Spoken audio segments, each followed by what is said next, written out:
Sir ఇఫీలో select అవ్వడం, screening అవ్వడం ఎలా అనిపిస్తుంది sir?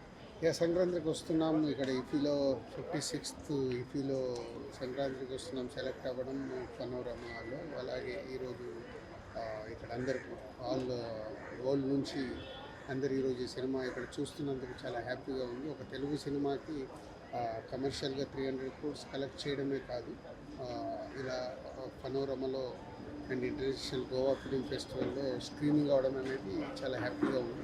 Thanks panorama and NFDC. Sir next ఏ సినిమాలు రాబోతున్నాయి సార్? 2026లో 6 ఫిలిమ్స్ టార్గెట్ చేస్తున్నాం. సో స్క్రిప్ట్స్ అన్నీ అయిపోయినాయి. 4 తెలుగులో ఉంటాయి, 2 బాలీవుడ్లో ఉంటాయి.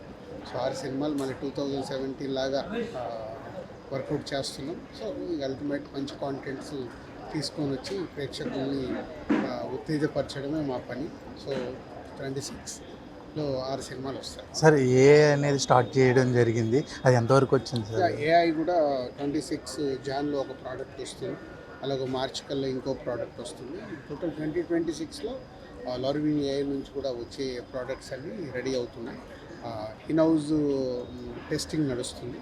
సో జాన్ నుంచి అందరికి అందుబాటులోకి వచ్చేలాగా పనిచేస్తుంది. సార్ అలాగే కొత్త వాళ్ళకి అవకాశం ఇస్తామని చెప్పి ఆల్ కేటగిరీస్, ప్రొడ్యూసర్ దగ్గర నుంచి యాక్టర్, రైటర్, అలా దాని గురించి కూడా అది వరకు దిల్ రాజు డ్రీమ్స్లో 2 ఫైనల్ అయిపోయాయి. సో అవి 2 ప్రాజెక్ట్స్ కూడా 2026లో ప్రేక్షకుల ముందుకు వస్తాయి. అవి అందరు కొత్త వాళ్ళతోనే చేస్తున్నాము. సో అవి తొందరలోనే మీకు అనౌన్స్ చేసేసి ఆ ప్రాజెక్ట్స్ డీటెయిల్స్ కూడా చెప్తాను. Thank you very much sir. Thank you.